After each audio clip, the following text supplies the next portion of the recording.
Leurs yeux étaient empêchés de reconnaître Jésus ressuscité. Nous voilà donc aujourd'hui sur la route d'Emmaüs. Nous voilà avec ces deux disciples aveuglés par la peine et peut-être le doute. Les voilà errants sans trop savoir où aller. Ils avaient un ami, Jésus. Il a été crucifié, enseveli. Il est absent. Au cœur de cette épreuve, au moment où le sens de leur existence semble se dérober, ils ont plus que besoin d'une relation, de quelqu'un à leur côté. Alors il ne faut pas s'arrêter. Le chemin d'une vie n'est pas rectiligne. Il faut marcher, il faut chercher pour comprendre. On se souvient de l'exode du peuple de Dieu. On dit souvent que les chrétiens sont en pèlerinage sur cette terre. Ils sont des prédicateurs itinérants. Comme l'écrivait Charles Péguy, ce qui compte et comme on va, c'est le chemin qu'on fait, c'est le trajet lui-même et comme on le fait.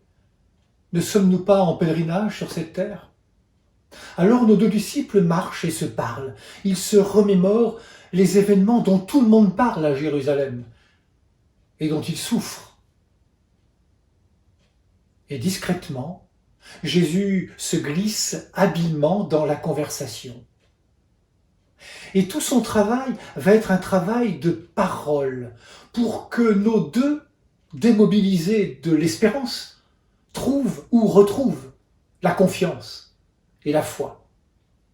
Jésus commence par favoriser l'échange où chacun peut livrer ce qu'il a sur le cœur.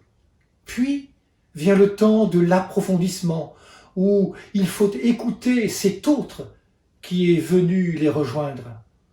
Il leur faut apprendre à se décentrer de leurs problèmes. En ce temps de confinement, nous réapprenons la force de la relation, de l'échange, du partage. Pourquoi avoir peur de l'autre, du différent, de l'étranger ? Jésus, comme un étranger, rejoint les disciples sur leur route assombrie. Et ils ont cette parole qui les ouvre. Reste avec nous. Il se fait tard. Le soir approche. Oui, l'hospitalité qu'il propose à Jésus leur permet d'accueillir l'autre comme un frère, comme une sœur, et non comme une personne dont il faudrait se méfier.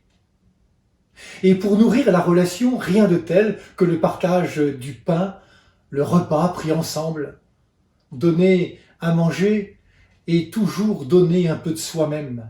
Et le partage du pain incarne la parabole du don et de la communion. Manger ensemble apprend à vivre ensemble. En un sens, tout repas est eucharistique, action de grâce pour la rencontre, mémoire des bons moments passés ensemble, gage d'un avenir de fraternité. Enfin, nos deux disciples, rejoints par le ressuscité, passent des yeux empêchés aux yeux libérés. La voie est libre vers Jérusalem, l'évangile qui est le Christ peut être annoncé et vécu. Ils feront partie de ces disciples de l'espérance. Bonne route vers Pentecôte à toutes et à tous.